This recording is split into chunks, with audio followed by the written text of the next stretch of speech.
Ibu Bapa dan Saudara yang dikasihi oleh Tuhan, saya ucapkan selamat hari Minggu bagi kita sekalian dan salam sejahtera.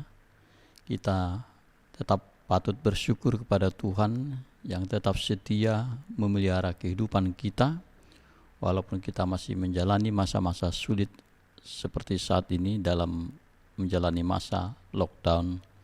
Tetapi kita tetap bersyukur kepada Tuhan yang memberi kita kesempatan hidup, melakukan semaksimal dan seminimal apa yang dapat kita kerjakan dalam pekerjaan dan tanggung jawab kita masing-masing. Kita berada pada minggu ke-12 sesudah Pentakosta, dan kita yakin bahwa Tuhan akan tetap menopang kita, memberi kita semangat dan sukacita menjalani kehidupan kita, dan sambil tetap menjaga diri dengan taat pada aturan-aturan yang ditetapkan oleh pemerintah. Kita berdoa kepada Tuhan, memohon kuasa dan pertolongannya agar pandemi COVID-19 ini segera dapat dihalaukan dari bumi ini. Dalam sukacita dan kerinduan atas kuasa dan penyertaan Tuhan, marilah kita beribadah kepadanya di dalam kekudusan dan memasuki hadirat-Nya. Oleh karenanya marilah kita Ibu Bapa dan Saudara memuji Tuhan lewat nyanyian dari Kidung Jemaat nomor 367, bait pertama dan ketiga, Padamu Tuhan dan Allahku.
Saudara yang dikasihi oleh Tuhan, marilah kita datang menghadap hadirat Tuhan di dalam ibadah ini, di dalam satu pengakuan bahwa pertolongan kita datangnya dari Tuhan.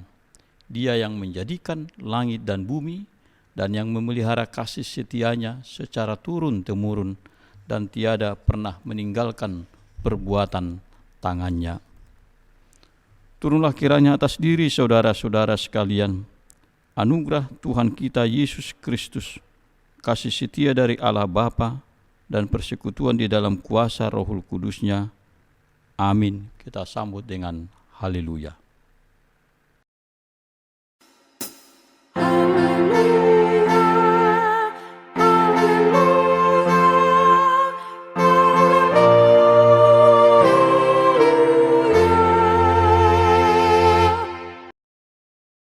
Marilah kita berdoa. Ya Allah Bapa kami yang di surga, kami datang ke hadapan hadirat-Mu yang kudus, mengucap syukur dan terima kasih atas kasih-Mu. Engkau Allah yang setia, menuntun dan memelihara hidup kami, menjalani seluruh aktivitas hidup yang Engkau percayakan bagi kami, baik dalam pekerjaan, dalam interaksi, di tengah-tengah keluarga, dan juga dalam tugas serta tanggung jawab yang Engkau percayakan bagi kami. Kami akan tetap bersyukur dan memuji Tuhan, walaupun situasi yang kami jalani selalu ada suka dan pergumulan. Dan sekalipun di antara kami maupun keluarga kami ada yang mengalami pergumulan, baik oleh kondisi fisik, sakit penyakit, maupun perasaan kehilangan yang masih melanda sebagian dari kami oleh kepergian orang-orang yang dikasihi. Tetapi juga ada sebagian orang yang mungkin mengalami pergumulan dengan kondisi keuangan dan pekerjaan. Ya Tuhan, kami akan tetap bersyukur kepadamu, walaupun kami terbatas dengan kata-kata untuk mengungkapkan rasa syukur kami. Namun Tuhan, Engkau tahu isi hati kami. Kiranya Engkau tetap memakai seluruh kehidupan kami sebagai hidup yang selalu bersyukur kepadamu. Dalam nama Tuhan Yesus, Tuhan dan Juru Selamat kami berdoa dan mengucap syukur. Amin. Ibu bapa dan saudara yang terkasih, kita akan bermazmur bagi Tuhan lewat pembacaan dari kitab Mazmur pasal 34 ayat 9 hingga ayat yang ke-14.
Saudara yang dikasihi oleh Tuhan, sejenak kita akan membaca firman Tuhan sebagai pembacaan Alkitab pada minggu ini, yakni yang tertulis dalam pembacaan pertama dari 1 Raja-Raja pasal 2 ayat 10 hingga 12 dan dilanjutkan dengan pasal 3 ayat 3 hingga ayat 14.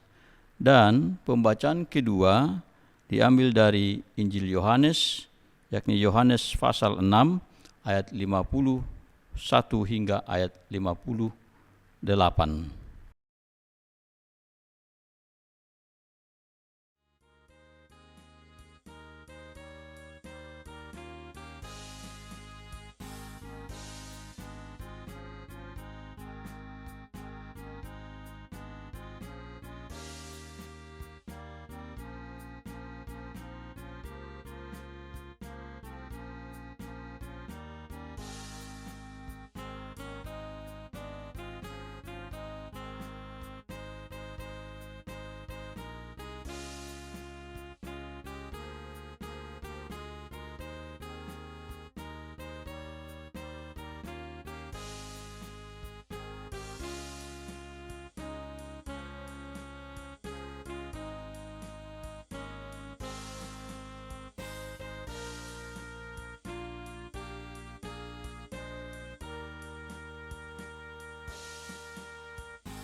Berbahagialah kita yang membaca dan mendengar firman Tuhan serta melakukannya dalam kehidupan kita sehari-hari.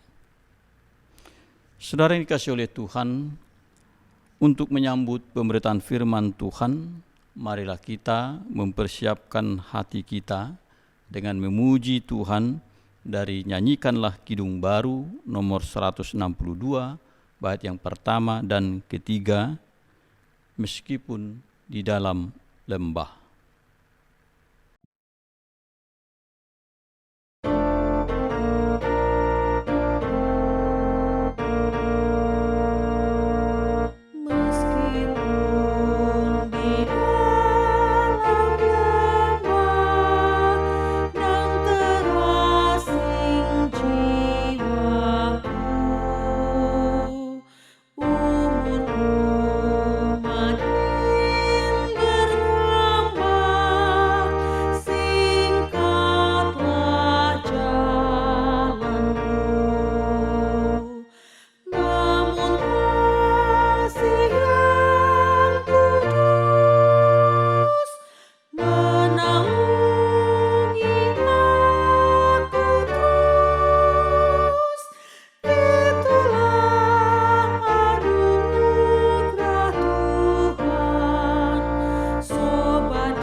Marilah kita berdoa.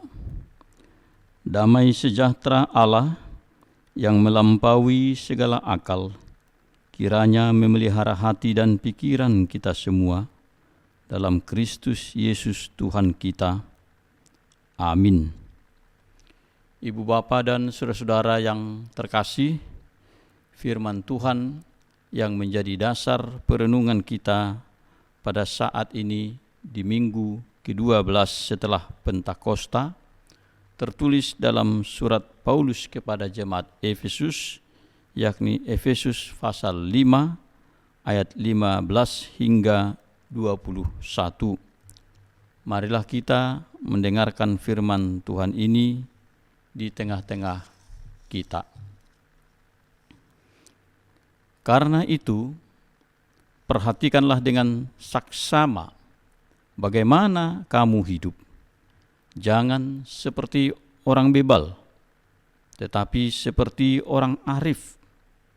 Dan pergunakanlah waktu yang ada, karena hari-hari ini adalah jahat. Sebab itu, janganlah kamu bodoh, tetapi usahakanlah supaya kamu mengerti kehendak Tuhan. Dan janganlah kamu mabuk oleh anggur, karena anggur menimbulkan hawa nafsu, tetapi hendaklah kamu penuh dengan roh, dan berkata-katalah seorang kepada yang lain dalam mazmur, kidung puji-pujian, dan nyanyian rohani. Bernyanyi dan bersoraklah bagi Tuhan dengan segenap hati. Ucaplah syukur senantiasa atas segala sesuatu dalam nama Tuhan kita Yesus Kristus kepada Allah dan Bapa kita, dan rendahkanlah dirimu seorang kepada yang lain di dalam takut akan Kristus. Demikianlah firman Tuhan yang boleh kita dengarkan. Berbahagialah kita semua yang mendengarkan firman Tuhan, tetapi terlebih kita yang hidup di dalam kebenaran firman Tuhan. Saudara yang dikasihi oleh Tuhan, izinkan saya menekankan satu tema untuk kita dalam khotbah saat ini, yakni hidup dalam hari-hari yang sulit. Saudara yang terkasih, di dalam pengajarannya Paulus mengatakan bahwa dunia di mana kita hidup adalah dunia yang penuh dengan hal yang buruk.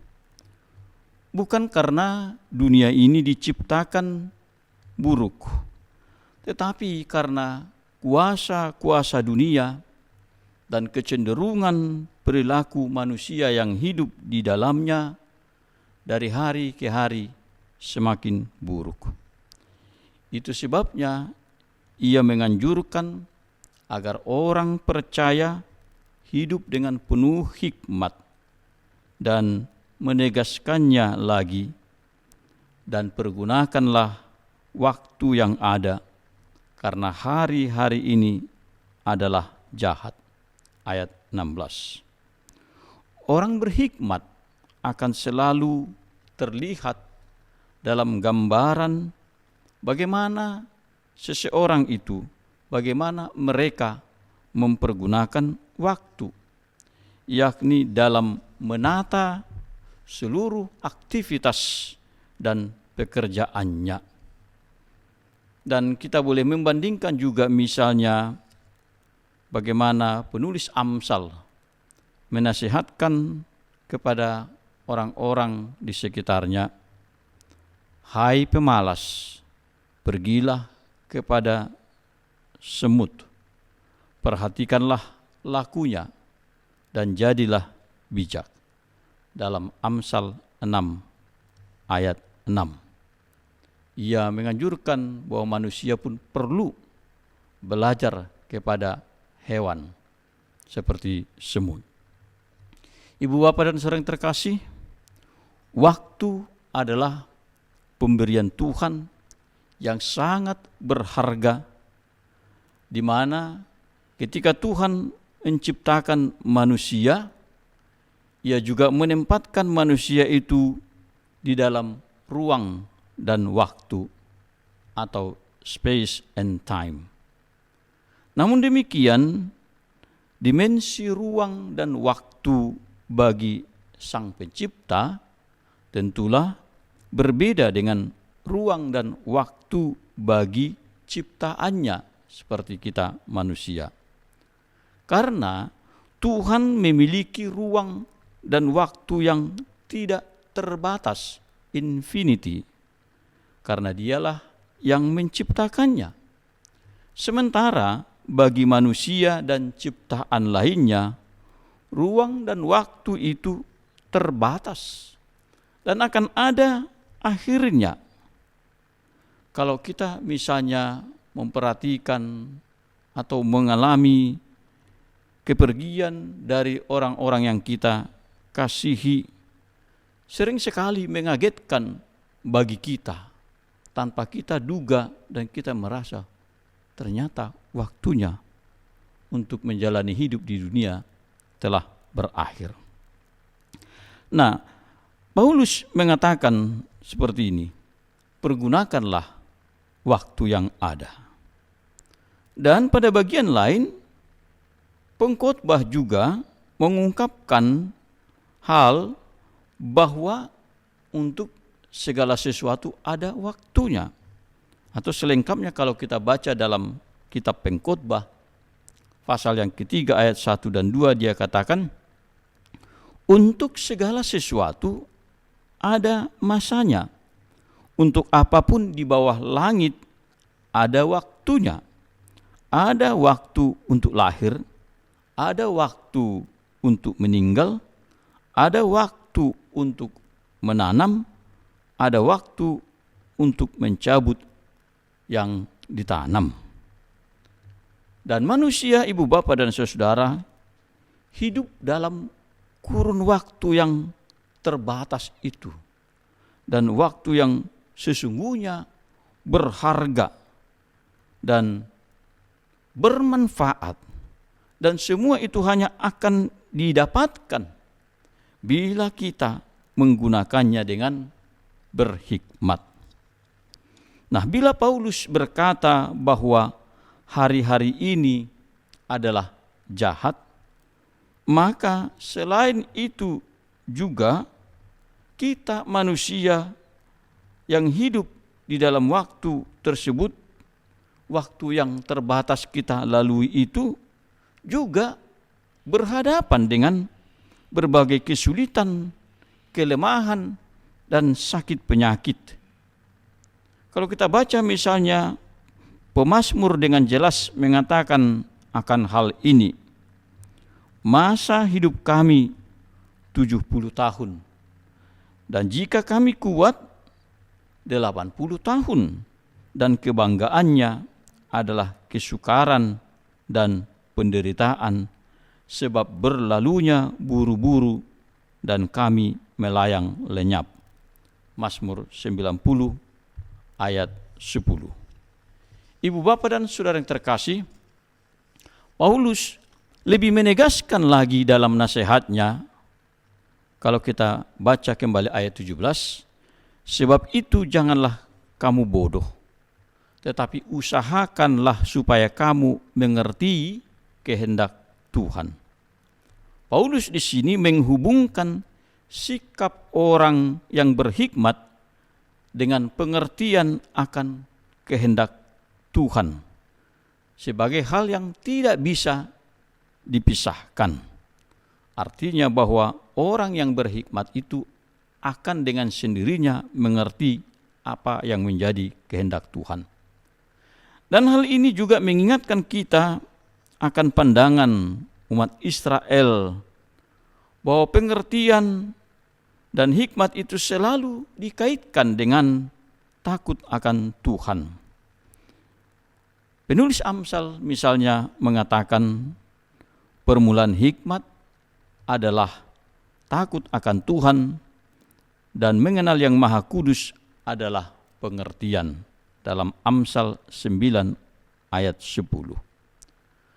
Namun dalam hal ini Paulus lebih merujuk lagi kepada hal-hal yang praktis dalam hidup orang percaya, yakni menyangkut moral dan kondak dalam hidup sehari-hari dan berkaitan dengan relasi dengan sesama. Itu sebabnya ia lebih rinci berkata, dan janganlah kamu mabuk oleh anggur, karena anggur menimbulkan hawa nafsu, tetapi hendaklah kamu penuh dengan roh. Ayat 18. Orang-orang yang hidup pada zaman itu terbiasa dengan perilaku moral yang buruk, suka bermabuk-mabukan, dan dalam pikiran yang tidak terkontrol. Itu sebabnya Paulus pada sisi yang berbeda menghadapkan dan menasehatkan kepada jemaat agar penuh dengan roh. Sebab di dalam roh itu ada ketertiban, ada pengendalian diri. Pada bagian lain misalnya kalau kita baca dalam surat Paulus kepada jemaat Roma, Paulus dengan jelas mengutarakan bagaimana peranan roh yang memimpin dan mengendalikan manusia kepada hidup dan menjauhkannya dari kebinasaan.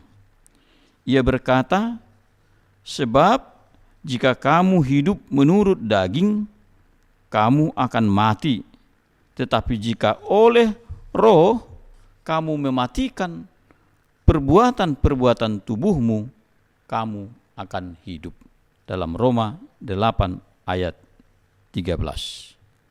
Saudara yang terkasih, pada bagian berikutnya yang dinasihatkan Paulus ialah pentingnya mengucap syukur dan merendahkan diri. Dalam ayat 20 dan 21 ia katakan, ucaplah syukur senantiasa atas segala sesuatu dalam nama Tuhan kita Yesus Kristus kepada Allah dan Bapa kita, dan rendahkanlah dirimu seorang kepada yang lain di dalam takut akan Kristus.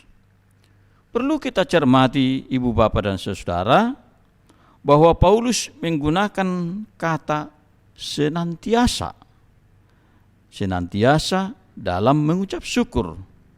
Itu berarti tanpa batas waktu dan tidak ditentukan oleh kondisi. Memang karena ucapan syukur itu adalah sesuatu yang terungkap dari dalam diri, dari isi hati dan pengertian manusia, maka ia tidak ditentukan oleh faktor luar, apalagi oleh hal-hal yang sifatnya material. Misalnya seorang mengucap syukur karena ia mendapatkan keuntungan atau uang. Uang tidak dapat menjadi alat ukur untuk bersyukur. Walaupun dengan uang kita dapat mengungkapkan syukur kita. Ada banyak orang yang memiliki uang, misalnya saat ini, tetapi belum tentu atau tidak dapat menukarnya dengan sukacita dan tidak dapat membeli kebahagiaan. Ungkapan syukur dalam hal ini Paulus menggunakan kata eukaristeo, dan itu merujuk kepada ungkapan batin dan sukacita di dalam dan oleh kemurahan Tuhan. Itu sebabnya kata ekaristi juga dipakai untuk kemurahan Tuhan lewat pengorbanan Kristus yang justru jauh dari nilai materialistik. Kita mengucap syukur atas pengorbanan Kristus yang menebus kita orang yang berdosa ini dengan darahnya yang mahal. Dan itu tidak bisa dibandingkan atau ditukarkan dengan hal-hal yang material. Dalam kondisi yang sulit yang kita hadapi saat ini ibu bapak dan saudara-saudara, penting sekali bagi kita untuk selalu menata hati kita agar tidak kehilangan sukacita. Ada 3 hal yang bisa merampas atau mencuri sukacita kita sebagai manusia, yakni kekhawatiran, tekanan batin, dan ketakutan. Ibu bapak dan saudara-saudara yang dikasihi oleh Tuhan, dalam perjalanan hidup yang kita lalui saat ini, kita dihadapkan pada berbagai sikap di dalam menilai dan memahami waktu. Dan pemahaman itu akan sangat mempengaruhi tindakan dan aktivitas apa yang akan kita lakukan. Tetapi selalu ada alasan bagi kita untuk bersyukur atas pemeliharaan Tuhan bagi kita di dalam waktu dan kondisi yang sulit ini. Ketika kita misalnya bangun pagi dan masih diberi nafas hidup, maka bersyukurlah. Itu artinya bahwa kita masih diizinkan oleh Tuhan untuk melanjutkan kehidupan.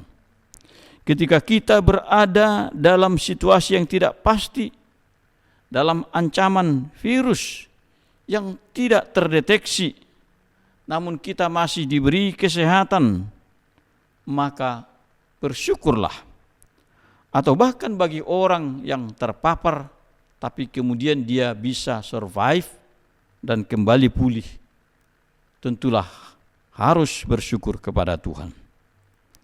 Bagi orang yang tak berhikmat,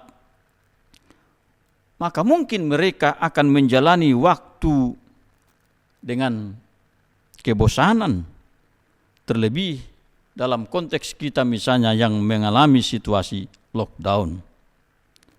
Lalu mengapa misalnya kita tidak mencoba untuk melihat dari perspektif yang positif bahwa anjuran untuk stay at home atau juga sebagian unit kerja menganjurkan work from home itu justru sesuatu yang memproteksi diri kita dari ancaman virus.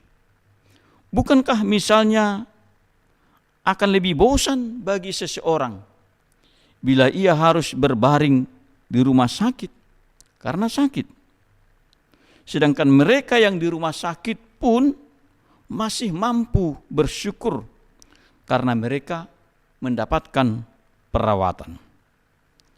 Ibu bapak dan saudara yang terkasih, bila Paulus berkata, janganlah seperti orang bebal, tetapi seperti orang arif, ayat 15. Maka tentulah ia melihat dan menilai dan membandingkan bagaimana orang bebal dan orang arif itu menjalani hidup dan di dalam mempergunakan waktu. Orang bebal di sini diterjemahkan dari kata asopos, yakni tanpa hikmat. Yang dimaksud dengan itu ialah orang-orang yang tidak menggunakan akal budi. Dalam Amsal 14 ayat 24 misalnya dikatakan, dan kata ini dipergunakan, mahkota orang bijak ialah kepintarannya, tajuk orang bebal adalah kebodohannya. Ibu bapak dan saudara yang dikasihi oleh Tuhan, bagaimana selanjutnya seorang yang berhikmat menjalani waktu dan kesempatan hidup? Maka hal itu akan selalu ditentukan oleh dan bagaimana ia membangun relasinya dengan Tuhan. Penulis Amsal mengatakan, takut akan Tuhan adalah permulaan pengetahuan, tetapi orang bodoh menghina hikmat dan didikan, dalam Amsal 1 ayat 7.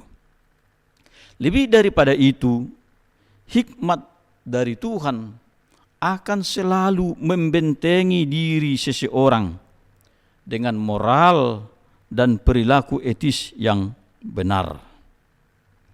Dalam situasi dan kondisi di mana banyak orang berkompetisi saat ini untuk bisa survive, bila seseorang tidak memiliki hikmat dan takut akan Tuhan, maka sikap dan perilaku moralnya bisa merugikan orang lain. Itu sebabnya orang-orang tertentu dengan jabatan atau posisi yang terhormat pun, bahkan dengan latar belakang akademis yang tinggi, bisa terjebak dalam perilaku moral yang buruk, perbuatan yang koruptif, dan menindas sesamanya. Kalau kita cek misalnya orang-orang yang disangkakan sebagai koruptor, mereka pada umumnya memiliki pendidikan yang memadai. Ibu bapak dan saudara terkasih, di tengah-tengah kesulitan dan pergumulan hidup yang kita jalani saat ini, maka nasihat Paulus ini menjadi sangat menguatkan bagi kita, yang memberi kompas, memberi arah bagaimana kita menyikapi dan merespon kehidupan yang kita jalani. Dengan berhikmat, maka kita akan melihat persoalan dan pergumulan hidup oleh dampak COVID-19 ini sebagai persoalan kita bersama. Oleh karenanya kita perlu membangun solidaritas dan kepedulian. Kita perlu berdoa dan merenungkan hidup yang terbatas tetapi sekaligus sulit ini. Tetapi doa-doa kita pun harus diwujudkan dengan sikap hidup yang sejalan dengan apa yang kita mohonkan dan kita doakan. Kita tidak mungkin ibu bapa dan saudara mengatasi persoalan dengan cara sendiri-sendiri. COVID-19 ini hanya bisa terhalau ketika semua pihak dan setiap orang ambil bagian dalam upaya bersama memenuhi aturan dan protokoler kesehatan. Namun seturut dengan itu, sebagai orang yang diberi kearifan dan hikmat, kita akan terus melangkah dengan optimis, sebab iman itu sejalan dengan pengharapan dan optimisme. Di dalam kesulitan dan sekalipun di dalam pergumulan, janganlah kiranya kita sampai kehilangan sukacita dan rasa syukur, sebab Tuhan adalah jaminan hidup kita. Seorang bernama Keith James, penulis buku Build Resilience, mengatakan ada sejumlah area of life di mana kita dapat meningkatkan inner strength kita dengan mengolah resilience pada diri kita. Termasuk di dalamnya bagaimana kita memaknai secara baru relasi kita dengan orang lain. Dan inner strength kita terutama akan terbangun ketika segala aktivitas hidup kita terhubung dengan Tuhan. Paulus berkata kepada jemaat Kolose, dan segala sesuatu yang kamu lakukan dengan perkataan atau perbuatan, lakukanlah semuanya itu dalam nama Tuhan Yesus, sambil mengucap syukur oleh Dia kepada Allah Bapa kita. Dalam Kolose 3 ayat 17. Kiranya firman Tuhan ini memberkati kita dan meneguhkan kita untuk hidup di dalam waktu-waktu yang sulit ini. Tuhan memberkati. Amin. Kita berdoa. Ya Allah Bapa kami yang di surga, kami telah mendengarkan bagian dari firman-Mu dan kami menyerahkan kembali pada otoritas Tuhan agar kiranya Engkau meneguhkannya bagi kami dan oleh pertolongan Roh-Mu memampukan kami hidup di dalam kehendak-Mu, terlebih hidup di dalam masa-masa yang sulit ini, agar setiap kami Engkau beri hikmat untuk boleh menjalani, memaknainya dengan baik di dalam relasi kami dengan Tuhan dan sesama, sehingga kami tetap berbuahkan apa yang baik dan mengerti melakukan kehendak Tuhan. Ya Bapa dalam surga, kami masih tetap memohon kepadamu dalam kondisi pergumulan dunia dan kami menghadapi pandemi COVID-19 ini. Turunkanlah kuasa-Mu ya Tuhan, dan tolonglah kami. Hanya Engkau yang kami andalkan untuk menghalaukan pandemi COVID-19 ini. Engkau berkatilah setiap upaya yang juga dapat menolong kami menghadapi. Engkau berkati vaksinasi yang sekarang sedang berlangsung, agar setiap orang juga dapat memperolehnya. Tetapi Engkau berikan kami hikmat untuk hidup menjalani hari-hari kami dan aktivitas yang walaupun terbatas di dalam ketaatan kami kepada Tuhan dan juga ketaatan kepada aturan-aturan yang berlaku. Berkati pemerintah kami, berkati setiap orang yang terlibat dan ambil bagian dalam penataan hidup bersama ini. Kami ingin mengandalkan firman Tuhan juga, yang akan terus meneguhkan iman percaya kami, bahwa walaupun kami hidup dalam masa-masa yang sulit, Tuhanlah pemilik hidup dan yang membangun rencana-Mu bagi kami untuk hidup dan masa depan kami lewat seluruh aktivitas yang kami jalani. Kami berdoa ya Tuhan untuk setiap keluarga yang mengalami pergumulan. Kami berdoa untuk mereka yang mungkin mengalami sakit penyakit, bahkan ada yang terpapar COVID-19 ini. Engkau teguhkan mereka, sembuhkan yang sakit. Bahkan orang-orang yang berduka, yang kehilangan orang terkasih mereka, Engkau hiburkan dan kuatkan ya Tuhan. Kami berdoa untuk jemaat-Mu di sini secara khusus. Terlebih dalam masa-masa persiapan kami untuk mengadakan rapat tahunan jemaat yang kami undur karena kondisi saat ini. Biarlah Engkau yang menetapkannya bagi kami. Beri kami hikmat untuk melakukan yang terbaik demi kelangsungan pelayanan. Berkati keluarga besar kami dimanapun berada, dan secara khusus yang ada di Indonesia juga, Engkau berkati mereka dalam segala keadaan. Berkati anak-anak yang Engkau titipkan bagi kami di setiap keluarga, yang saat ini juga menjalani belajar dari rumah, agar Tuhan yang memberikan hikmat, kepintaran, dan kemampuan beradaptasi dengan situasi yang baru ini. Berkati setiap orang dalam keterbatasan bekerja, dan Engkau berkati mereka, lindungi yang berada pada garda terdepan, yang bertugas di bagian kesehatan, para dokter dan para medis, Engkau berkati.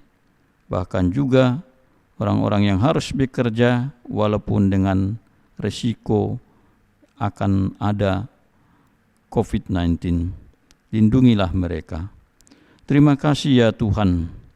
Ada banyak hal yang ingin kami mohonkan kepadamu, tetapi kami terbatas untuk mengungkapkannya. Tetapi kami yakin sungguh bahwa Tuhan mengetahui apa yang terbaik bagi kami. Kiranya Engkau memberi seturut dengan kehendak-Mu. Dengarkanlah doa kami ini yang kami panjatkan di dalam nama Tuhan Yesus. Dan dengarkanlah juga kami ya Tuhan, pada saat kami masih akan berdoa kepadamu, sebagaimana doa yang Engkau ajarkan kepada murid-murid-Mu. Bapa kami yang di surga, dikuduskanlah nama-Mu, datanglah kerajaan-Mu, jadilah kehendak-Mu di bumi seperti di surga. Berikanlah kami pada hari ini makanan kami yang secukupnya, dan ampunilah kami akan kesalahan kami, seperti kami juga mengampuni orang yang bersalah kepada kami. Dan janganlah membawa kami ke dalam pencobaan, tetapi lepaskanlah kami daripada yang jahat, karena Engkaulah yang mempunyai kerajaan dan kuasa dan kemuliaan sampai selama-lamanya. Amin. Ibu bapa dan saudara yang terkasih, marilah kita kembali memuji Tuhan dari nyanyikanlah Kidung Baru nomor 203, bait pertama dan keempat, adakah tempat baginya.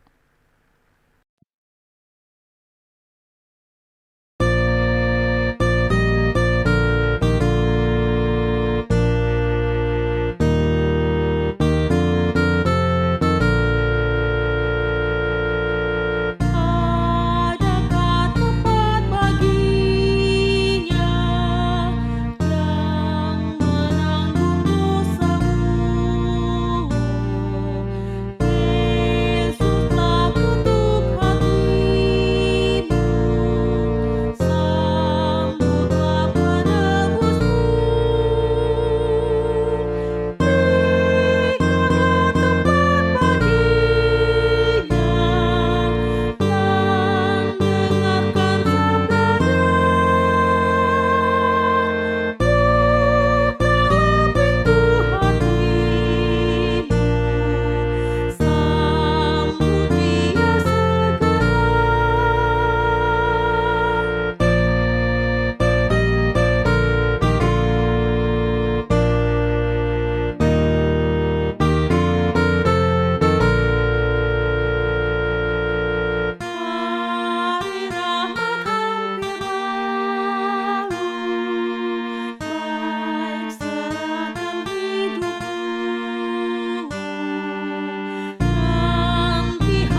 Saudara yang dikasihi oleh Tuhan, sekarang terimalah berkat dari Tuhan kita.